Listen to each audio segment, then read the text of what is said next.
Hey everyone, welcome back to our channel. If you're new here, please subscribe. I'd really love that. If you're returning, how you doing? Before I start this video, I just want to let everyone know that this video is for educational purposes only, and I'm not trying to instill fear into anyone. I'm going to tell you the entire story with the facts that I found on the internet. Okay, so please do your own research so you can form your own opinions, and please, don't don't show hate to anybody anywhere, especially in the comment section below. Negativity is not needed, nor is it wanted, but positivity can actually change a person's life. Now, in our current social and political paradigm, people tend to see things two-dimensionally, either left or right. Of course, as current trends are bearing witness to, this is causing a great deal of social and political friction, which often spills over into violence.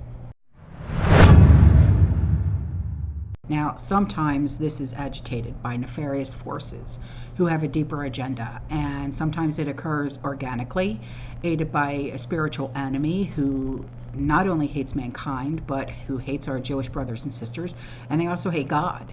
And this is the latest trigger point for demonically inspired violence against the Jews, is this war that Israel has with Hamas and Hezbollah.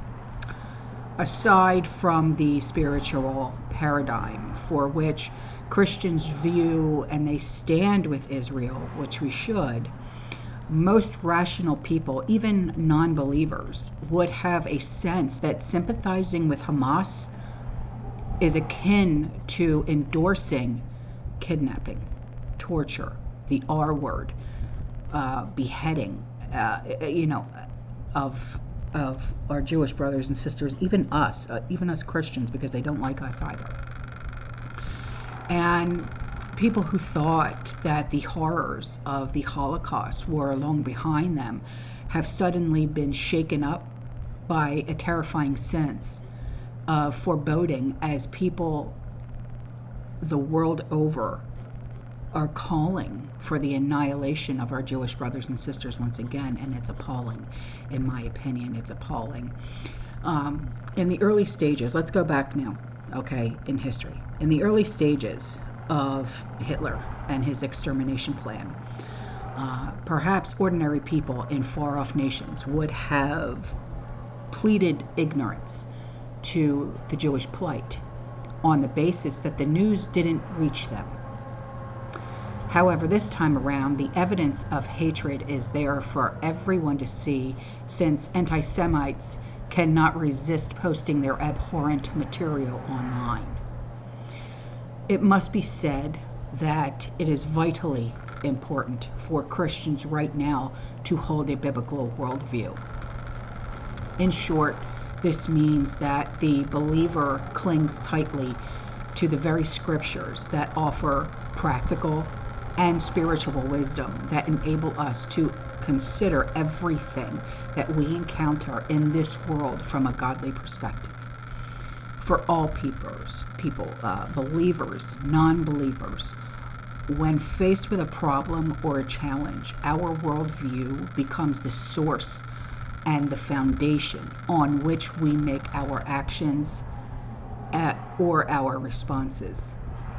This means that whatever content we filter into our worldview will determine how we act, how we speak, how we think. I mean, remember when we were kids and our mothers or fathers would always say, your actions have consequences. Think before you speak, think before you act, right? Well, obviously that's not happening today. People are not thinking before they speak and before they act.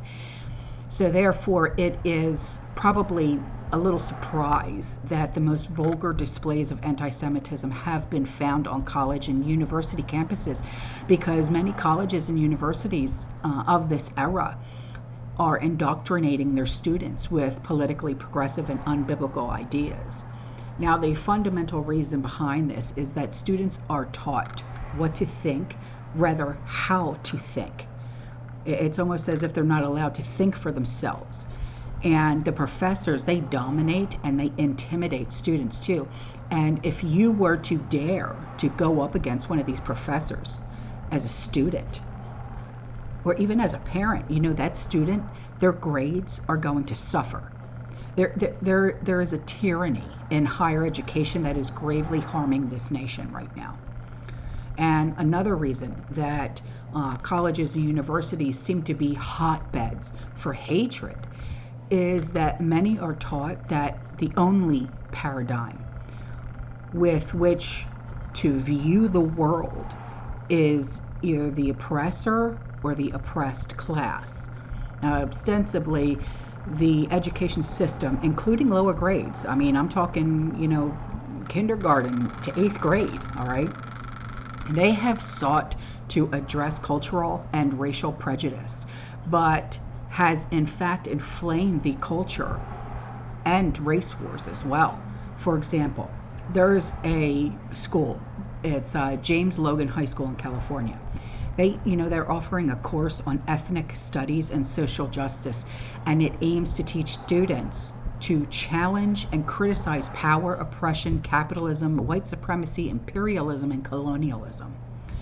On their website, it reads this: ethnic studies encompasses the 5 C's: cultural competence, critical thinking, collaboration, community, and creativity. Now, it is the curriculum relevant and accurate to the cultures in our classroom, and it is a path to understanding and appreciating everyone's identity and the factors that create it and the evolution of identity. Now, ethnic studies will help students understand how our social construct is affected by race and the root causes of oppression and power and privilege, right? But furthermore, the New Haven Unified School District and their Ethnic Studies and Social Justice Academy, which is part of the James Logan High School, has adopted this motto: learn, lead, liberate, which features a socialist raised fist grabbing a pencil. So don't be fooled by the benign sounding name of ethnic studies. It is simply CRT in disguise.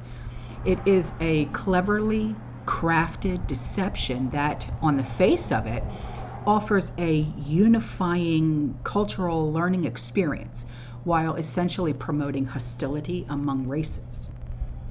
And also, in recent reports, it has been indicated that Minnesotan lawmakers are introducing changes to their education system, which are among some of the most radical in the country. And these changes are not about education.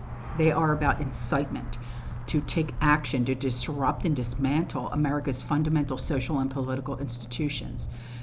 The Minnesota schools' new K through 12 social studies standards are exemplified, and they have exemplified this ideology as it requires students to organize with others to resist systemic and coordinated exercises of power against marginalized, oppressed groups. And education institutions are no longer focusing on raising socially adjusted, educated people. These new education standards and the related benchmarks are focused on instilling a seed within people that leads to hostility against anyone who belong to the oppressor class. Now, here's just a few examples. Kindergartners, okay, now imagine if you're a parent or you're a grandparent, of a kindergartner, okay, listen to this. These kindergartners, they must retell a story about an unfair experience that conveys a power imbalance. Okay, that's weird. Now, please tell me how a kindergartner must do something like this when they're still learning how to tie their own shoe. First graders, they must identify examples of ethnicity, equality, liberation, and systems of power, and use those examples to construct meanings for those terms. What 5- and 6-year-old do you know would be able to complete that assignment. I don't know any 5 or 6-year-old that can. How times have changed since we were young and in school. In 1st grade, I was focused on coloring inside the lines and producing poorly made crafted items that my family pretended to love and hang up on the refrigerator. You know? And this is what they expect our 5 and 6-year-olds to do now. Our young adults are supposed to be viewed as leaders of the future. God help us, but it's true. I mean, sadly, their education experience has led them to believe in vulgar binaries in which they must place themselves in the rest of humanity. When I was a kid, I remember the boys in the neighborhood playing like war games and manhunt and stuff like that. The premise was simple. There's good guys and there's bad guys. And just like those pretend war games that the boys in the neighborhood would play, it would appear that many view the world through a similar and unalterable paradigm. Good guys are the oppressed. Bad guys are the oppressors. So that is why, despite the horrors of Hamas and the attack on Israel, many refuse to see Israel as being oppressed.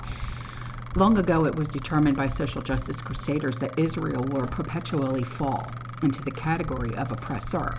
And because of the oppressor-oppressed narrative, people assign themselves a moral license to identify and hate the oppressor, Israel, without disrupting their conscience.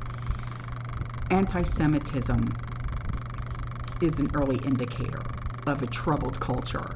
And if the attack by Hamas teaches us anything, it is that Western nations are in deeper trouble than we thought.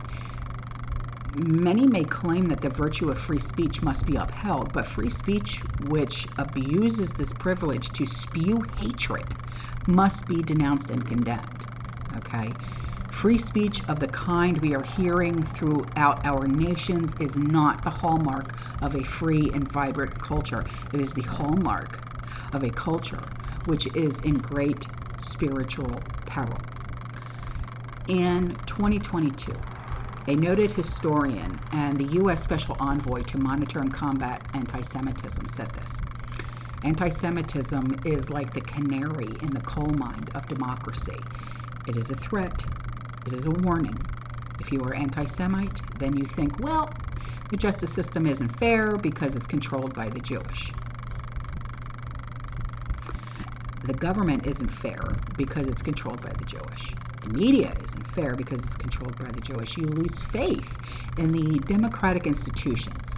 And as a historian, this person said that they cannot think of no democracy that tolerated anti-Semitism and remained a vibrant democracy. The peril is even greater than that, in my opinion. Embracing hatred is not only an indicator of cultural decline, but also of God's impending judgment. The evidence of this is found not only in the Bible, but also in the history books. Look at Egypt, Babylon, Assyria, Persian, Greece, Rome, okay, the Crusaders, the Spanish Empire, the Nazi Germany, Soviet Union, I could go on, okay? They all touched the apple of God's eye and felt God's hand of judgment. As Christians, we must not only pray for Israel, but pray for our own nations. I mean, God is taking notes, man. He's taking notes of the individuals and of the nations who are cursing his people. Just saying. All right? And you don't want to be one of those. You don't. You don't want to be put on a list. You know, on his list of, You know what I'm saying? All right, guys, I'm out of here. I will see you in the next one. You stay safe. You stay positive. You keep prepping. And as always, fearless. Ciao.